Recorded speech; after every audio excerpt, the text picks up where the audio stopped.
আসসালামু আলাইকুম, welcome to my channel happy cooking.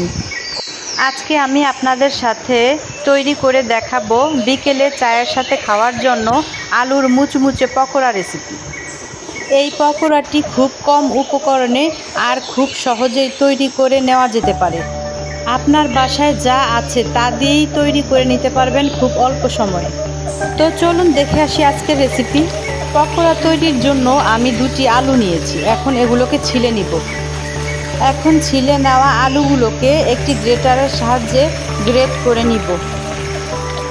এখন আমি সবগুলো আলুকে গ্রেট করে নিয়েছি।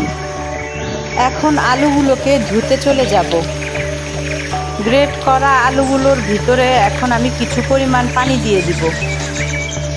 এখন আলুগুলোকে কষলিয়ে পরিষ্কার হওয়া পর্যন্ত ধুয়ে নিব।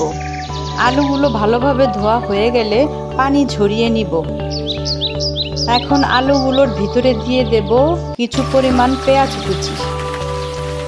এরপর দিয়ে দেব কিছু পরিমাণ রসুন কুচি। তারপর দিয়ে দেব 1 চা চামচ পরিমাণ আদা বাটা। এরপর দিয়ে দেব সামান্য পরিমাণে হলুদের গুঁড়ো, মরিচের গুঁড়ো আর পরিমাণ মতো লবণ। এরপর দিয়ে দিয়েছি চিলি ফ্লেক্স।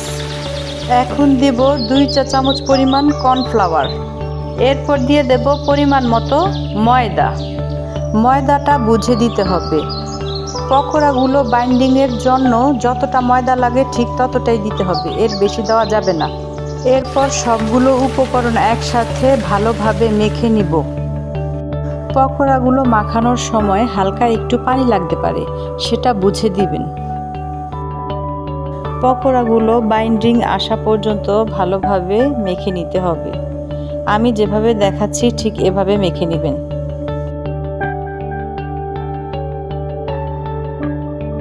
পকোড়াগুলো এ পর্যায়ে মাখানো হয়ে গেছে। এখন দিয়ে দেব 1 চা চামচ পরিমাণ ভাজা জিরের গুঁড়ো আর দিয়ে দেব 1 চা চামচ পরিমাণ গরম মশলার গুঁড়ো।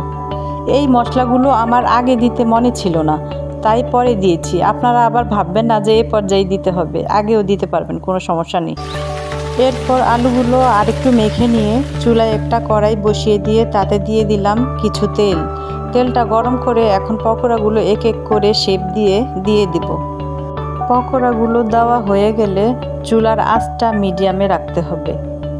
আঁচ হালকা রেখে পকোড়াগুলো আস্তে আস্তে ভাজতে হবে, না হলে মুচমুচে হবে না।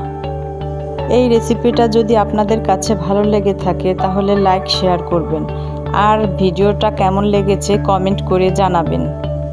এই চ্যানেলে এরকম আরও নিত্য নতুন ভিডিও পেতে চ্যানেলটি সাবস্ক্রাইব করে অল নোটিফিকেশন অন করে দেবেন।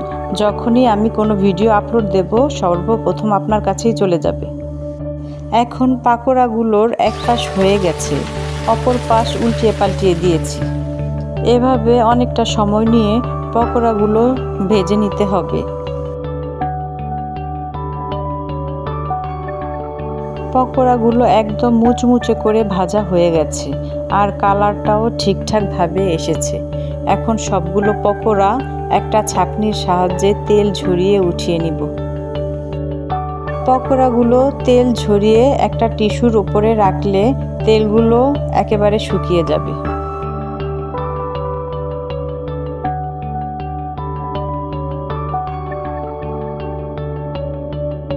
এভাবে করেই আমি সবগুলা পকোড়া ভেজে নিয়েছি। সবগুলো পকোড়া ভাজা হয়ে গেছে। এখন এগুলো একটি প্লেটে উঠিয়ে নিয়েছি।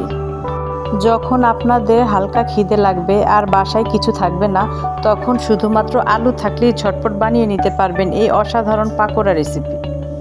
এই পকোড়াগুলো আপনারা বিকেলের নাস্তা কিংবা অতিথি আপ্যায়নেও রাখতে পারেন। সম্পূর্ণ ভিডিওর সঙ্গে থাকার জন্য আপনাদেরকে অসংখ্য ধন্যবাদ। সবাই সবার জন্য দোয়া করবেন, ভালো থাকবেন। আল্লাহ হাফেজ।